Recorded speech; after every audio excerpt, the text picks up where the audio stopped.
L'épître de Paul aux Éphésiens, chapitre 5.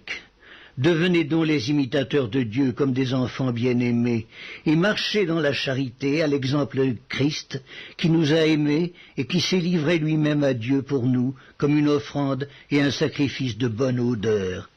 Que l'impudicité, qu'aucune espèce d'impureté et que la cupidité ne soient pas même nommées parmi vous, ainsi qu'il convient à des saints, qu'on n'entende ni paroles déshonnêtes, ni propos insensés, ni plaisanteries, choses qui sont contraires à la bienséance, qu'on entende plutôt des actions de grâce.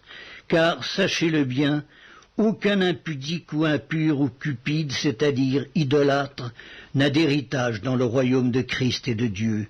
Que personne ne vous séduise par de vains discours, car c'est à cause de ces choses que la colère de Dieu vient sur les fils de la rébellion.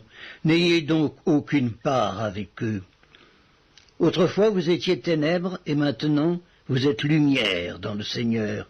Marchez comme des enfants de lumière, car le fruit de la lumière consiste en toutes sortes de bonté, de justice et de vérité. Examinez ce qui est agréable au Seigneur, et ne prenez point part aux œuvres infructueuses des ténèbres, mais plutôt condamnez-les.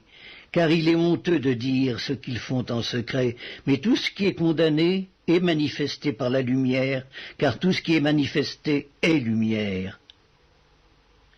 C'est pour cela qu'il est dit, « Réveille-toi, toi qui dors, relève-toi d'entre les morts, et Christ t'éclairera. » Prenez donc garde de vous conduire avec circonspection, non comme des insensés, mais comme des sages. Rachetez le temps, car les jours sont mauvais. C'est pourquoi ne soyez pas inconsidérés, mais comprenez quelle est la volonté du Seigneur. Ne vous enivrez pas de vin, c'est de la débauche. Soyez au contraire remplis de l'esprit. Entretenez-vous par des psaumes, par des hymnes et par des cantiques spirituels, chantant et célébrant de tout votre cœur les louanges du Seigneur.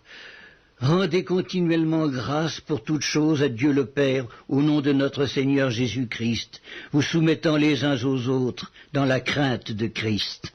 Femmes, soyez soumises à vos maris comme au Seigneur, car le mari est le chef de la femme, comme Christ est le chef de l'Église, qui est son corps et dont il est le sauveur.